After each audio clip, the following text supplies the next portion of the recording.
তো সবাইকে হ্যাপি পয়লা বৈশাখ। আবার আমার তরফ থেকে আমার ইউটিউব চ্যানেল থেকে তোমাদেরকে হ্যাপি পয়লা বৈশাখ। এটা ছিল আমার মর্নিং এর ব্রেকফাস্ট। পয়লা বৈশাখ আমি কি কি রান্না করলাম, কি কি করলাম তোমাদের সঙ্গে সবই শেয়ার করছি।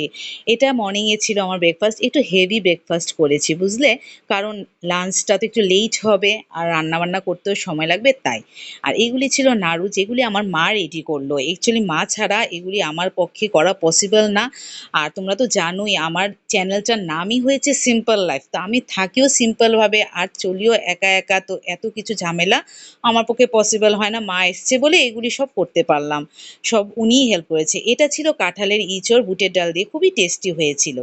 আর এটা ছিল তোমার রুই ফিশ টমেটো আলু দিয়ে একটু লাল ঝোল করেছিলাম।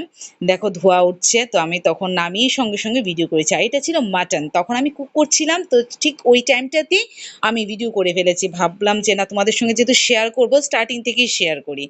সো আমার মাটনটা কষানো হয়ে গিয়েছিল। এরপর আমি মাটন কষানোর পরে আমি না মাটন কষা আবার রেখেছি। এটা আমার ভীষণ ভালো লাগে। যাই বলো না কেন, ঝোলটা দেওয়ার আগে এই জিনিসটা খুবই পছন্দের জিনিস আমার কাছে। এরপর আমার মাটন টাটন রেডি হয়ে গেল। তো বাস, এটা তোমাদের সঙ্গে শেয়ার করছি। আর তোমরা না আমার ভিডিওটা অবশ্যই দেখবে, পুরোটা ভিডিও দেখবে এবং স্কিপ করবে। এবং যারা আমার ভিডিওগুলি দেখছো ওদেরকে অসংখ্য ধন্যবাদ মন থেকে। আর এটা ছিল চাটনি, মানে মিষ্টি চাটনি, আম টমেটো খেজুর টেজুর এগুলি দিয়ে করেছিলাম। আর এটা ছিল পাঁপড়। তো অ্যাকচুয়ালি কি হয় জানো বন্ধুরা, এগুলি না আমার দ্বারা একা করা একদমই পসিবল না। তো আমার মা ছিল সঙ্গে, তাই বলে এগুলি করা আমার পক্ষে পসিবল হয়েছে। আমি না হয় নর্মালি আমি একদম সিম্পল জিনিসই রান্না করি। এটা ছিল মিষ্টি দই, ও ডেডি এনেছিল গোপাল থেকে।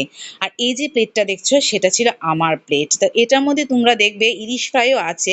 তো আমি ইলিশ ফ্রাইয়ের সঙ্গে না, ওই যে তোমাদের সঙ্গে শেয়ার করেছি রুইয়ের কারিটা, ওইটা আর আমি খাইনি, স্কিপ করেছি। ওইটা আমি নাইটের জন্য মানে রাত্রের জন্য রেখেছি, কারণ একসঙ্গে দুটো ফিশ খাওয়া আমার পক্ষে পসিবল না। এমনি আইটেম অনেকটা বেশি, আর আমি এত কিছু দিয়ে খাইও না অলওয়েজ, তো তার জন্য আমি এটা স্কিপ করলাম। তো তোমরা তোমাদের পয়লা বৈশাখ কীভাবে কাটালে, কি কি করলে অবশ্যই শেয়ার করবে, কমেন্টস করে জানাবে।